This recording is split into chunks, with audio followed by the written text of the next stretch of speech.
The relationship between India and Pakistan has long been marked by tension, mistrust, and periodic conflict. In May 2025, the two nuclear-armed neighbors experienced one of their most serious confrontations in recent years, a 4-day escalation that brought the region perilously close to war.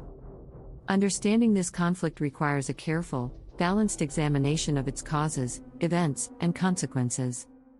The trigger, the Pahalgam attack. The immediate catalyst for the escalation was a terrorist attack in Pahalgam, a popular tourist destination in Indian-administered Kashmir, on April 22, 2025. The attack resulted in the deaths of 26 people, including 25 tourists, and a local pony operator. Reports indicated that the attackers specifically targeted non-Muslims, asking some victims to recite Islamic declarations of faith as a means of identification. Initially, a group called the Resistance Front claimed responsibility, but later retracted their statement. Indian authorities linked the attack to Lashkar-e-Taiba, a group designated as a terrorist organization by the United Nations. This attack was the deadliest on Indian civilians since the 2008 Mumbai attacks and ignited a wave of outrage across India. The targeting of civilians, especially tourists, intensified public and political pressure on the Indian government to respond decisively. Diplomatic fallout. In the immediate aftermath, India took a series of strong diplomatic measures. The Indian government suspended the Indus Waters Treaty, closed border crossings, expelled Pakistani diplomats, and imposed travel restrictions on Pakistani nationals. These actions were accompanied by direct accusations against Pakistan, alleging state support for cross-border terrorism. Pakistan categorically denied any involvement in the Pahalgam attack and called for an international investigation.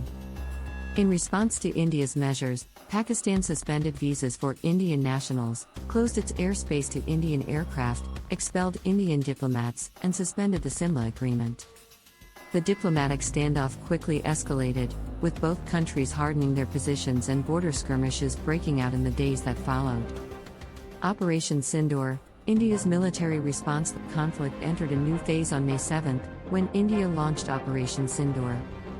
This operation involved a series of precision strikes on what India described as terrorist infrastructure in Pakistan and Pakistan-administered Kashmir.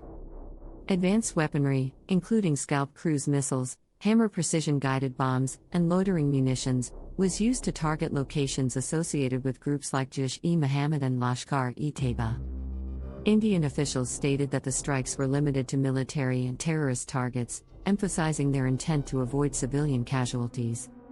However, Pakistan reported that the attacks hit civilian areas, including mosques, resulting in the deaths of 31 civilians.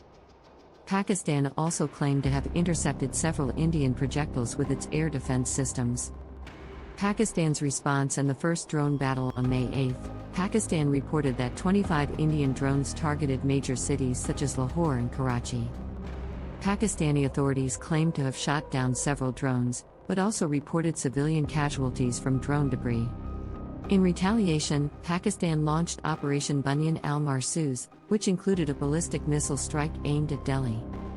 India reported that its air defense systems intercepted the missile before it reached its target.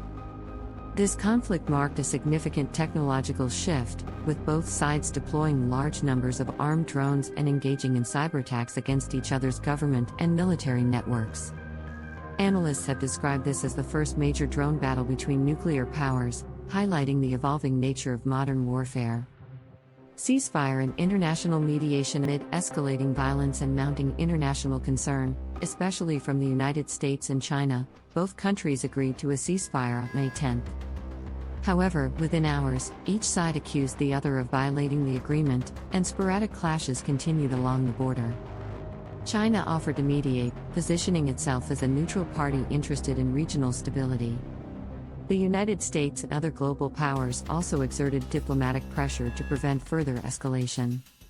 Despite these efforts, both India and Pakistan maintained firm positions, with little indication of a willingness to compromise or de-escalate tensions in the near term. Impact and broader implications. The conflict had immediate and far-reaching consequences. India closed 27 airports in its northern and western regions, leading to the cancellation of hundreds of flights. International airlines rerouted flights to avoid Pakistani airspace, causing widespread disruption. The political climate in both countries became more polarized, with religious nationalism and security concerns dominating public discourse. Perhaps most concerning is the hardening of attitudes on both sides. India appears determined to impose costs on Pakistan for any perceived support of cross-border terrorism, while Pakistan remains equally resolute in denying involvement and asserting its own security interests. The underlying issues, terrorism, the Kashmir dispute, and historical grievances remain unresolved, perpetuating a cycle of mistrust and periodic violence. Conclusion: the May 2025 escalation between India and Pakistan underscores the fragility of peace in South Asia. While a full-scale war was avoided, the conflict demonstrated how quickly tensions can spiral out of control, especially with the introduction of new technologies like drones and cyber warfare. The international community's role in mediating and de-escalating the crisis was crucial, but lasting peace will require sustained dialogue, mutual understanding, and a willingness to address the root causes of conflict. As the dust settles, both nations and the world are left to reflect on how close the region came to disaster, and what steps must be taken to prevent such crises in the future.